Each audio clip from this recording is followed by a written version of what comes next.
Good evening friends, कैसे हैं आप सब। उम्मीद करता हूं कि बिल्कुल अच्छे होंगे। भारतीय टीम के लिए तो आज बहुत ही खराब दिन रहा क्योंकि 10 विकेट से हमें बेइज्जती सहनी पड़ी है ऑस्ट्रेलिया के खिलाफ में पिंक बॉल टेस्ट मैच में। हालत खराब है तमाम फैंस की क्योंकि भारतीय टीम के खिलाड़ी जो हैं उनको कोई ज्यादा फर्क पड़ता नहीं है। हारे तो क्या हुआ, सब कुछ ऐसे ही चलता है। बहुत सारे फैंस भी हैं जो कि कमेंट सेक्शन में जाकर के कह देते हैं कि हारे तो क्या हो गया, कभी जीतेंगे कभी हारेंगे।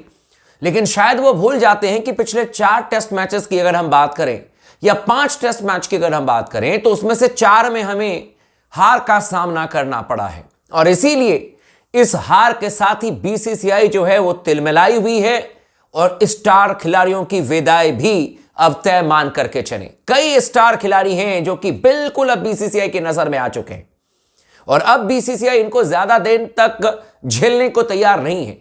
अब इनकी विदाई डेट भी आ रही है जब इनको टीम में कह दिया जाएगा कि भाई थैंक यू वेरी मच, और इसके बाद आपको नहीं चुना जाएगा, चाहे वो कितने भी बड़े क्यों ना खिलाड़ी हो, क्योंकि अल्टीमेटली इंडियन क्रिकेट से बड़ा कोई भी प्लेयर नहीं है। सचिन तेंदुलकर सर ने भी 2013 में जाकर के बल्ला टांग दिया था, 100 शतक लगाने वाला प्लेयर। और यहां तो 30, 40, 50 मतलब रन बनाने वाले भी प्लेयर सुपरस्टार बन जाते हैं।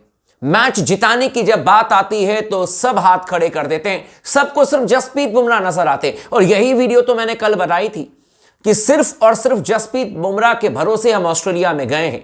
मैं भी चौंक गया जिस तरीके से केएल राहुल ने बल्लेबाजी की पर्थ टेस्ट मैच में, जायसवाल ने बल्लेबाजी की पर्थ टेस्ट मैच में। भाई उम्मीद जगी कि यार क्या शानदार बैटिंग हुई है, लगता है कि भाई वाकई में इस बार हम 4-0 कर देंगे, कमाल कर देंगे, तीसरी बार जीतेंगे।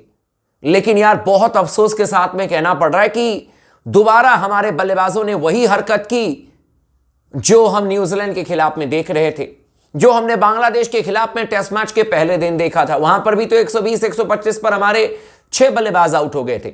यहां पर आप देख लीजिए 4 इनिंग्स हुई अभी ऑस्ट्रेलिया में, हमने जो 4 इनिंग्स खेली हैं उसमें पहली इनिंग में हमने बनाए थे 150 रन पर्थ में, दूसरी इनिंग्स में सिर्फ हमने 487 रन बनाए जिसकी वजह से टेस्ट मैच जीते।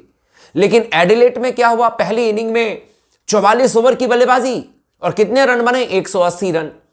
दूसरी इनिंग में 35-36 ओवर की बल्लेबाजी, कितने रन बने, 175 रन। हाईएस्ट स्कोरर कौन है, नीतीश कुमार रेड्डी, जो कि 7 नंबर 8 नंबर पर खेलने के लिए आते हैं। नीतीश कुमार रेड्डी आपके हाईएस्ट स्कोरर हैं। और इसी को देखते हुए अब बीसीसीआई जो है वो सख्त कदम उठाने जा रही है। स्टार खिलाड़ियों की विदाई होती हुई आपको नजर आएगी। अगर बॉर्डर गवास्कर टूर्नामेंट में भारतीय टीम बुरी तरीके से परास्त हो जाती है तो मान करके चलें कि ये जो स्टार खिलाड़ी जिनके बारे में मैं चर्चा करने जा रहा हूं उनको आप आखिरी सीरीज में देखेंगे, क्योंकि इसके बाद आपका जो टेस्ट मैच है अगर यहां पर आप हारोगे तो फिर आपका जो वर्ल्ड टेस्ट चैंपियनशिप है वो तो खत्म हो गया। और अगला जो टेस्ट मैच आपका शुरू होगा वो 20 जून से शुरू होगा।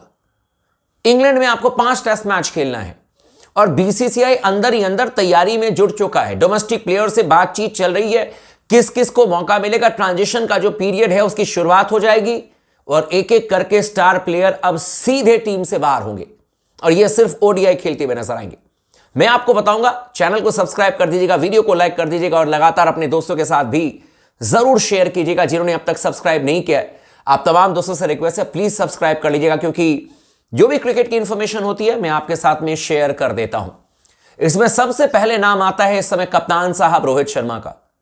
और कई बार समझना बड़ा मुश्किल है कि 29 जून 2024 को रोहित शर्मा हमारे सबसे महत्वपूर्ण प्लेयर बन गए थे, सबसे इंपॉर्टेंट कैप्टन थे, क्योंकि भारत में सिर्फ 3 ही कैप्टन हुए जिन्होंने हमें आईसीसी टूर्नामेंट जिताया है।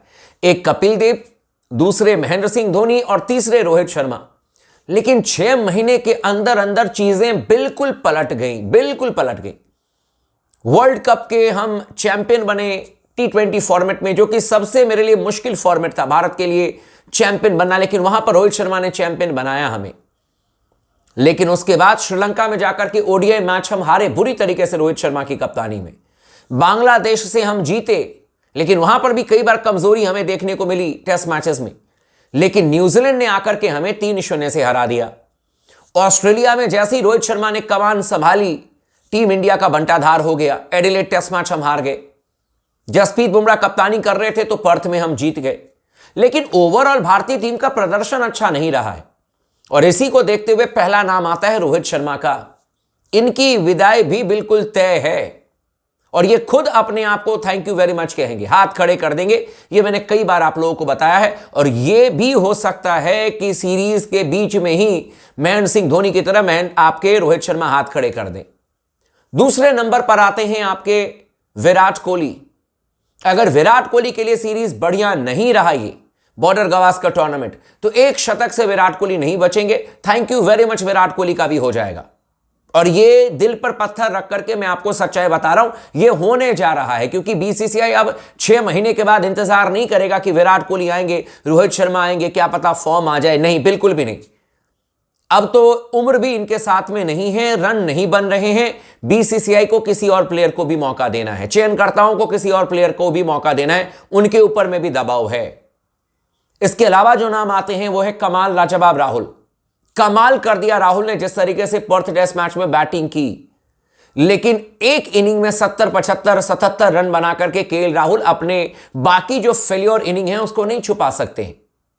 और केएल राहुल के पास में भी अपने टेस्ट करियर को बचाने का आखिरी मौका है। आप लोगों ने एक इंटरव्यू सुना होगा जहां पर केएल राहुल ने कहा कि मैं इस बार 2025 में जो आईपीएल खेलूंगा उसमें मैं कोशिश करूंगा कि मैं भारतीय टीम के T20 टीम में जगह बनाऊं अपनी जोरदार बैटिंग करके। ये केएल राहुल ने बात कही थी।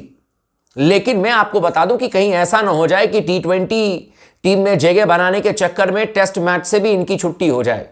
और ये भी रेडार में है, केएल राहुल भी रेडार में है, इनकी भी छुट्टी होनी तय है। इसीलिए इनको बहुत संभल करके और बहुत अनुशासन के साथ, निरंतरता के साथ रन बनाने की जरूरत है कमाल लाजवाब राहुल को। और एक और नाम है इसमें, यह है शुभमन गिल।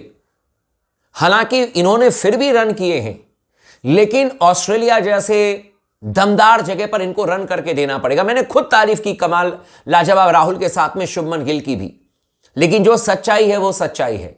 शुभमन गिल का एवरेज 50 के ऊपर का था ऑस्ट्रेलिया में, लेकिन 3 टेस्ट मैच खेले थे। अब शुभमन गिल को रन करना पड़ेगा क्योंकि देखिए फ्यूचर है भारतीय क्रिकेट की।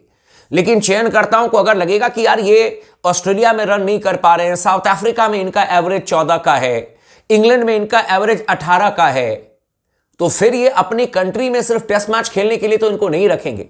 शुभमन गिल को अगर बड़ा बनना है तो आउटसाइड इंडिया रन करना पड़ेगा और चयनकर्ता भी इनसे यही चाहते हैं। तो किसी भी हाल में इनको रन करना पड़ेगा। 2 नाम और हैं जिसमें एक नाम है रविंद्र जडेजा, एक नाम है रविचंद्रन अश्विन। इन दोनों की भी छुट्टी हो जाएगी अगर भारतीय टीम बॉर्डर गावस्कर टूर्नामेंट में बेहतर नहीं करेगी, चाहे ये खेलें या ना खेलें। क्योंकि चयनकर्ताओं ने मन बना लिया है, बीसीसीआई ने मन बना लिया है कि अगर यहां पर बुरी तरीके से भारतीय टीम हारती है ऑस्ट्रेलिया में, तो फिर युवाओं के साथ में जाने के लिए तैयार हैं। बहुत सारे लेफ्ट आर्म स्पिनर मिलेंगे, बहुत सारे आपके पास में ऑफ स्पिनर मिलेंगे और चयनकर्ता बीसीसीआई उनको लेकर के इंग्लैंड पहुंचेगी, एक नए सिरे से शुरुआत करेगी। क्योंकि अब मानना है इन सबका कि भाई जब हारना ही है तो युवाओं के साथ में हारते हैं, उनको मौका देते हैं। इनके साथ हार करके क्या मिल रहा है? और इन बड़े प्लेयर्स के पास में ये आखिरी मौका है बॉर्डर गावस्कर टूर्नामेंट। अगर परफॉर्मेंस करके मैच जिता दिया, श्रृंखला जीत गए, वर्ल्ड टेस्ट चैंपियनशिप के फाइनल में पहुंच गए, तो अपने आप को बचा लेंगे, अन्यथा इनको कोई नहीं बचाएगा।